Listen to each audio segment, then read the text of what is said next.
Another month has passed, cozy games have been played, and in today's video, I'm going to review every cozy game I played in November.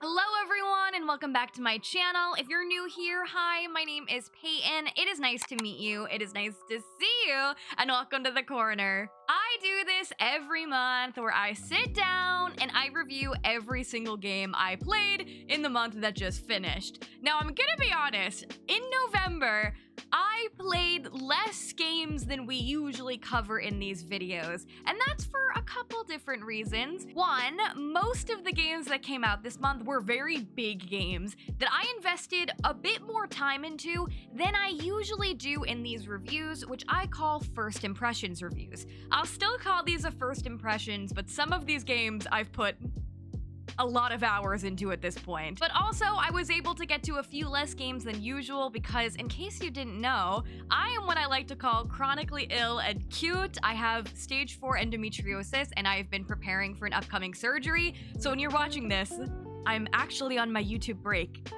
Having the surgery. This is all from the past. That is why I got up to a few less games than normal this month, but because of that, I'm gonna talk a bit more extensively about these games. As per usual, in today's video, many of the games were gifted to me, but just because a game was gifted to me, it doesn't change my opinion on it. But just to be transparent, I will let you know which of these games were gifted to me as we get going. But before we get into it, please be sure to click the lovely little like button, as well as subscribe for more cozy, chaotic content. Okay?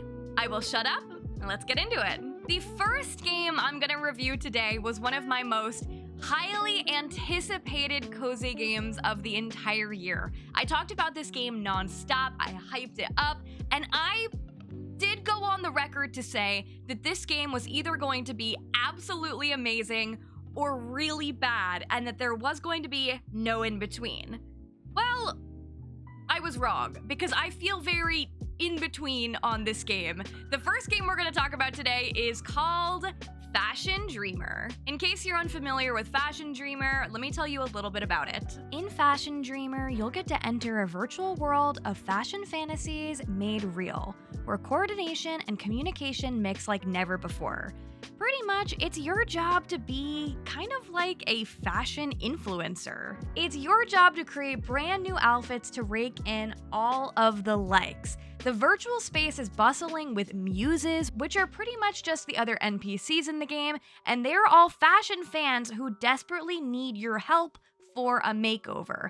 It's your job to dazzle them with your freshest fits, and if you catch their eye, you'll earn their likes. The more likes you get, and the more you'll grow as an iconic fashion influencer. You'll also get to build your own brand with custom items all your own, including the opportunity to make your very own showroom space, and the option to go online to interact with other muses and see their showrooms and their outfits as well. Now that I've told you a little bit about the game, let's get started with the pros. Starting off with the biggest pro, the fashion in Fashion Dreamer did not disappoint. There are a wide range of clothing items featured in the game across a multitude of styles.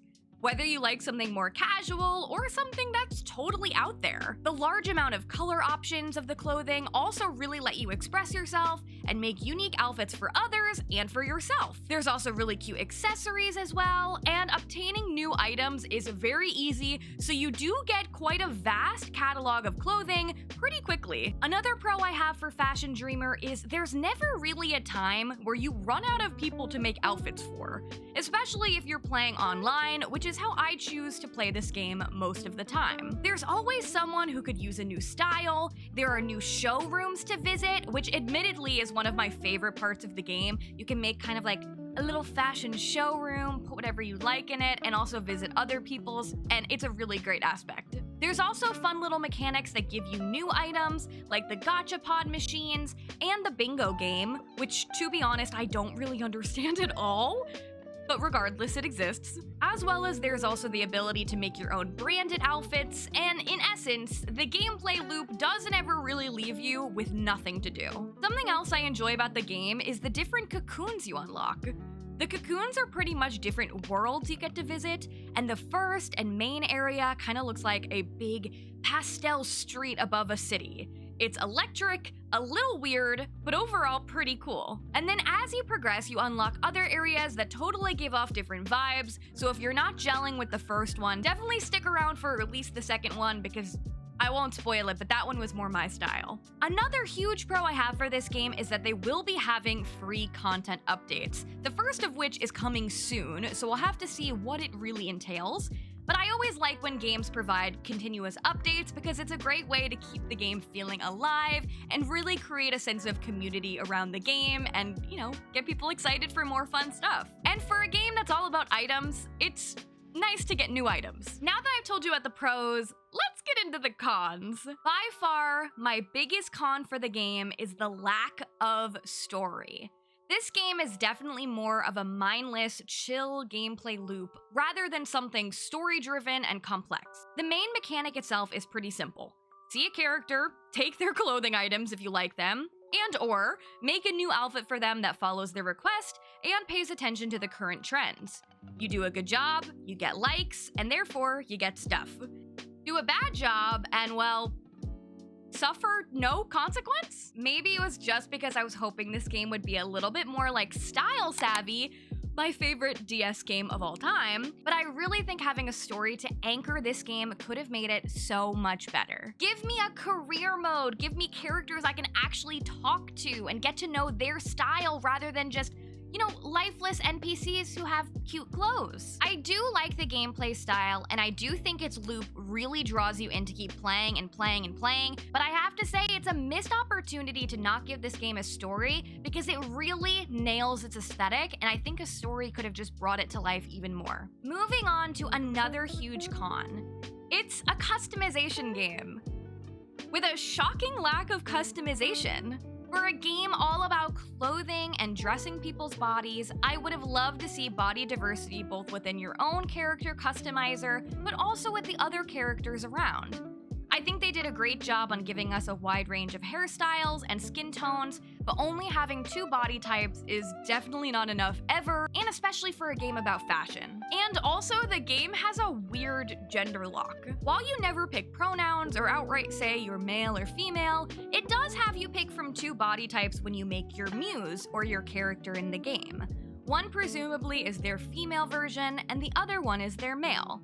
And you can't wear clothes from the other gender, which is frustrating because, like, sometimes there's no way to tell. There's no way to tell, like, ah, yes, this white t-shirt is for me, a female, and oh no, that white t-shirt I can't wear because it's not for me.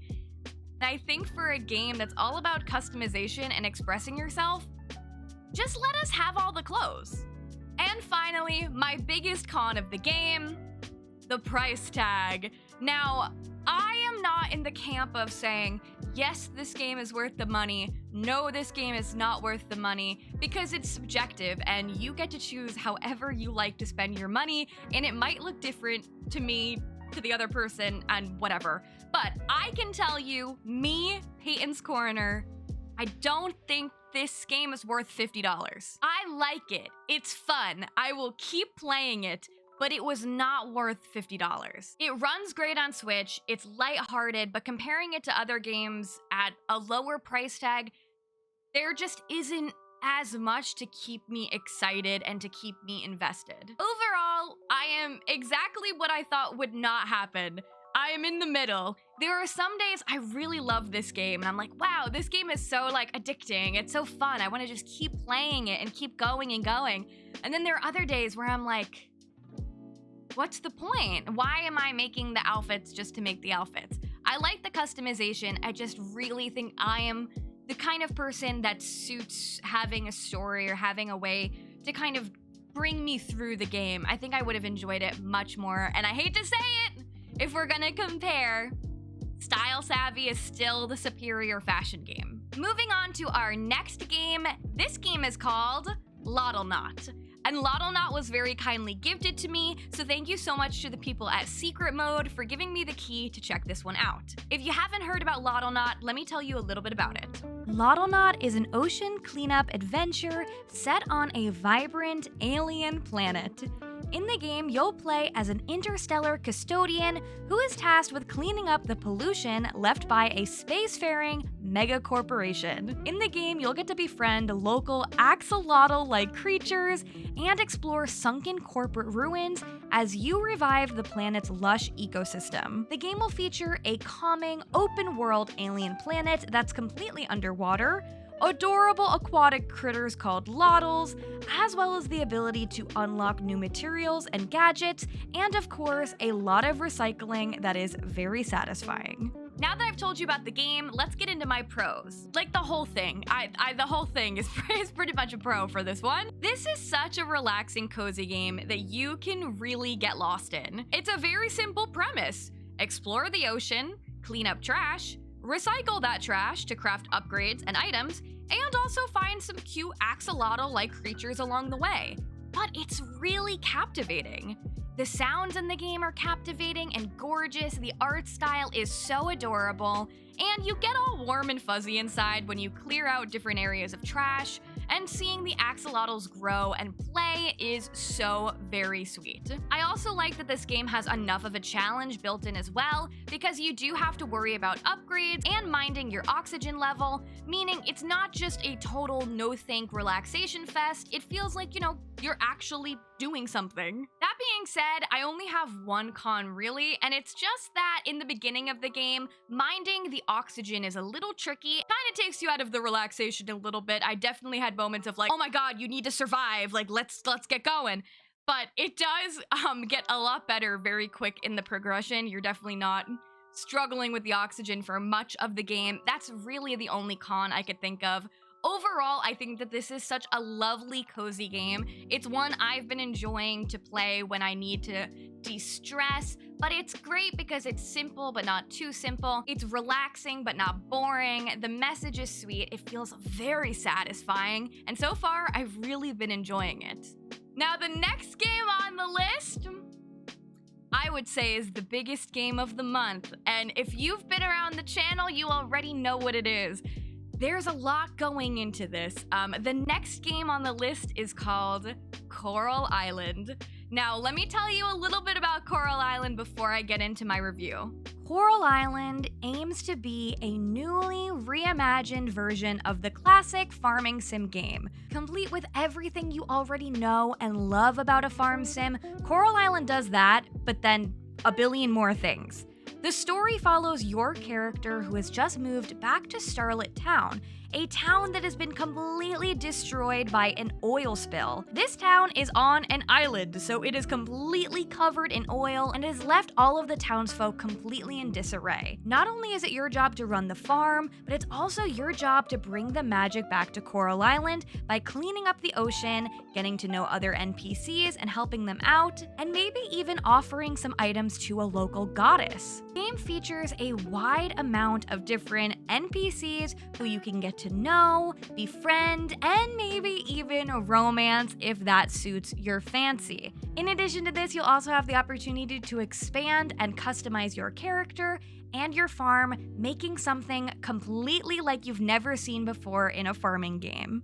Okay, now that I've told you about the game, I just want to say, I have been playing Coral Island since day one of early access, which started last year. I've played the game for well over a year now, and while I like to say these videos are first impressions reviews, I have put over 200 hours into this game, and in the 1.0 version alone, I have put over a year of gameplay in. In case you missed it, I already made I played 100 Days of Coral Island 1.0 video, so I've definitely sunk the most time in this game compared to all of the others on the list. If you've been around the channel, it's no secret I like this game a lot. It's one of my favorite cozy games.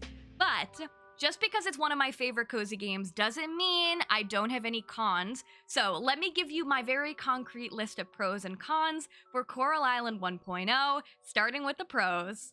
Now, I definitely have a lot of pros for Coral Island, but I think my biggest pro for Coral Island is the characters.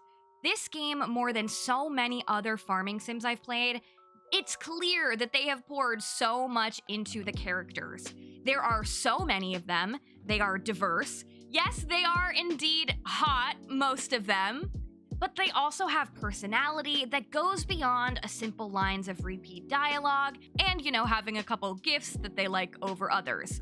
Each character has an arc with a series of cutscenes that makes you want to get to know every character, and not just the hottie you're planning on romancing.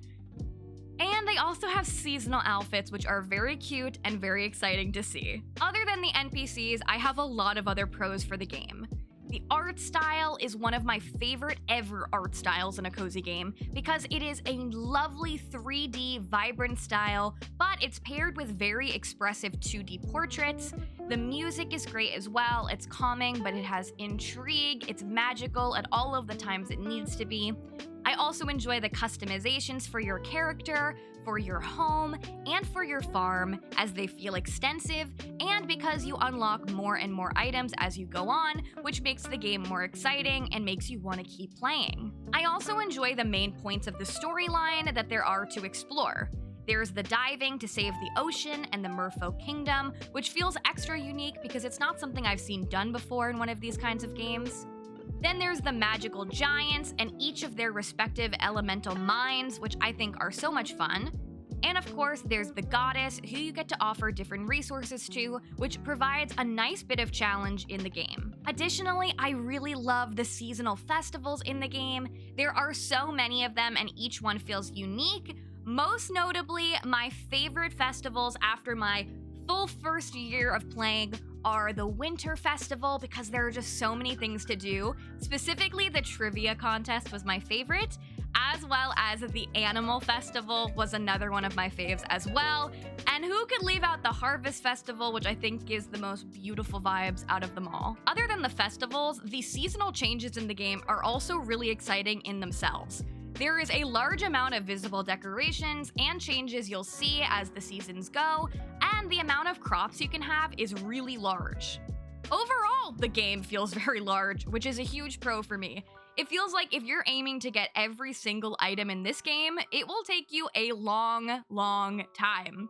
The progression definitely feels like it's in favor of you taking your time and upgrading things as you go, which I like because I feel like you won't feel like you finished the game anytime soon. Now that you've heard my pros, let's get into my cons. My biggest con for Coral Island 1.0 is that it still doesn't feel finished. I have been playing Coral Island in the full year of early access. I have watched this game go from having so little in it to where it is now, which has, I think, so much. And I applaud all that there is in it because I think that everything that's there is done really great. The way that early access worked, we kind of were given updates with new features at a time. And even though there's a lot in 1.0, it feels like we still have a lot more left to be desired. I think some of the things that they have on their 2024 roadmap are fine for updates, things like cosmetics, new items, multiplayer, and maybe even new events that are going to be added in later. I think that makes total sense. But I just feel like there are some big things that are not in the game right now that feel bigger than just an additional update. Notably, the fact that you can't have the dates or hangouts with the NPCs is a bummer, and you can marry the NPCs that currently aren't broken. Unfortunately, my NPC of choice is broken, but you can't unlock dates with them, and I kind of just wish that if they were going to pick the ability to get married or the ability to have the dates and the romantic interactions, I would rather them have given us the dates and the romance first before giving us the ability to have the marriage. You also can't see your children grow up yet, which is a little bit of a bummer too. And this aside, I also don't love that your pet doesn't do anything right now. They just exist to hang out around your house and look cute.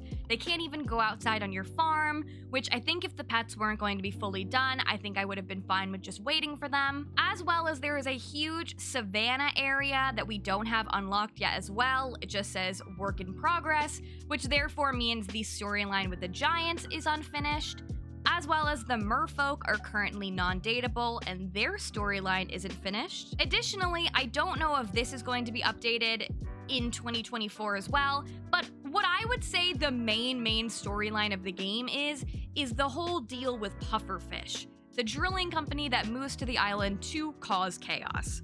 Like I said, I've played over 100 days now. I've done over a full year now in the game. I've passed C rank for my town, and nothing has happened with pufferfish. I've been told there is a little bit more interaction still to come. Even if that's the case, I feel like it should come a lot sooner, because playing this game for a full year, even if you're playing on the fastest time speed, will take you quite a long time. And I feel like if it's gonna be the main story, the main driver of this game, I just wanna see more of it and a lot sooner. Other cons I have for the game is that it's very grind heavy.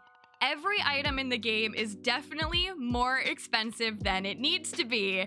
I do enjoy the grinding in this one because they give you a lot of opportunities to make money, like through making interesting artisan goods, cooking, mining, diving, and more. But sometimes I feel like the item prices are insane. I'm glad it keeps you playing, but it for sure can be frustrating. And the last con I have is that you can't save your game from anywhere. I know a lot of farming sims you can't save from anywhere just like this, and you save at the end of the day, but I'm greedy. I want to be able to save in the middle of the day if I need to. Overall, even though I have cons, I really, really love Coral Island. I think this game is worth playing right now, even despite the things that it's missing. I think there is so much to do. I think by the time they give us the next update, I still won't be through with all of the stuff that's in 1.0, but there are just a few things I would have loved to see included in 1.0 that I feel like we've been waiting so long for, and I want to play. I want to play more. I like the game. It's good, but give it all to me. Give me all the content, that's what I want. I'm cool with waiting though, because I think it's gonna be worth the wait. And the final game on the list is a game I actually made a dedicated review for this month, so I'm gonna be kind of highlighting that review. The next game on the list is called My Time at SANDROCK, which was very kindly gifted to me, so thank you so much to Bethia Games for sending me the key to review this one. My Time at SANDROCK is a life sim RPG that you may recognize if you've played its first game, My Time at Portia. My Time at SANDROCK, though, is a separate game you can play completely by itself without having played the original. The game takes place in a wholesome, post-apocalyptic world 330 years after the Day of Calamity destroyed most modern technologies. After accepting a job to become SANDROCK's newest builder, you'll arrive in the wild and rugged city-state where it's up to you and your trusty tools to restore the community to its former glory. In the game, you'll gather resources to build machines, befriend locals, and defend SANDROCK from monsters, all while saving the town from economic ruin.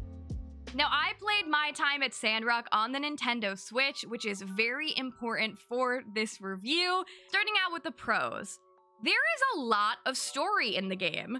The main storyline can be completed in 50 to 70 hours, which feels like a lot of time.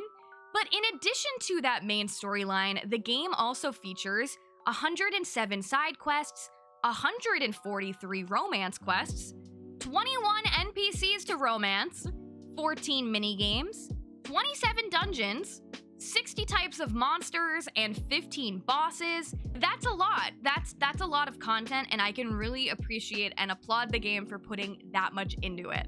Going off of that, talking about all of the very large number of characters there are, I think the characters feel really unique, they feel diverse, I like that they have backstory, they're interesting to get to know, and I think that having so many of them makes the game more exciting because I feel like I always have a person that I haven't quite introduced myself yet to, and I like getting to know them and have the option to romance and or fight them. Other than the characters, something else I liked about the game was how vast the landscape felt. Not only was the landscape very wide, like there was a lot of ground to cover, but was also very tall. There were times I looked up to see magnificent cliffs and very low valleys, and it made exploring the desert a lot more fun because the desert is kind of bland on its own. Like, you know, it's not lush and full of trees, it's pretty much all big and open. The fact that they added in so many canyons and interesting places, I think makes the game really exciting. And my final pro is my favorite part of the game, which are the mines. I love mining in most of the games like this, but this mine is really unique because, well, first of all, you have a jetpack, which is really fun, but the mines are kind of like not so concrete, like they're not so, okay, you find a rock and hit the rock and now you go to the next level down. It's twisty and turny and all over the place. I often get lost.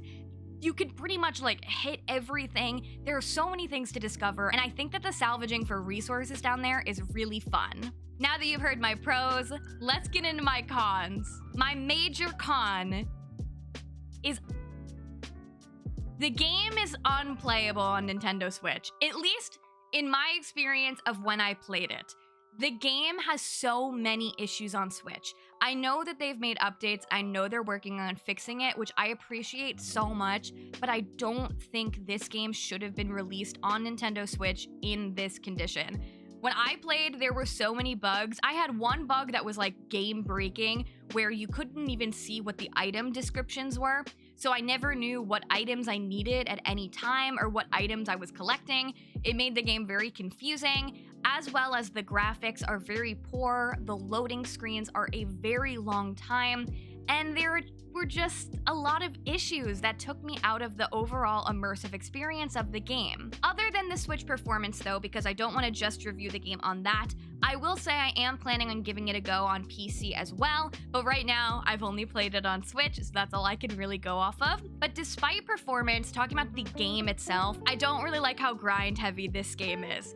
I know that this game is all about crafting, which I love crafting and gathering resources. I think it's fun, but this one, it just feels like there are 20 steps to do like a simple thing, and it just wasn't my favorite style of progression. I just felt like annoyed every time I felt like I finally was able to make a thing, and then I realized like, oh no, I need to do like 10 other things, and oh, I can't even get that resource yet because I have to get to this part, and it wasn't my favorite. And my final con is, while there are so many hours of storyline, I think the progression is quite slow, as in my experience playing the game, I never really got to a lot of the juicy story. I know that it comes on later, and I know that people have said it's worth it and the story is really great, but I do think it takes a little bit to get things cooking and to get me excited about following the main course of the story. Overall, my time at SANDROCK is definitely a game I have to give another go on PC, because I didn't enjoy my Switch playthrough, because it feels like there is so much character and thought to this game. I don't want to just write it off because I had a bad time on the Switch, but for now, it's a game that left me with a lot more to be desired. And there you have it. Those were all of the cozy games I played in the month of November. I want to know your thoughts down below. What was your favorite game of the month? And if you played any of the games on today's list, let me know what you thought. Let me know down below. Please be sure to click the lovely little like button on your way out, as well as subscribe for more cozy, chaotic content. Thank you so much for watching. I will see you in the next one, and bye-bye!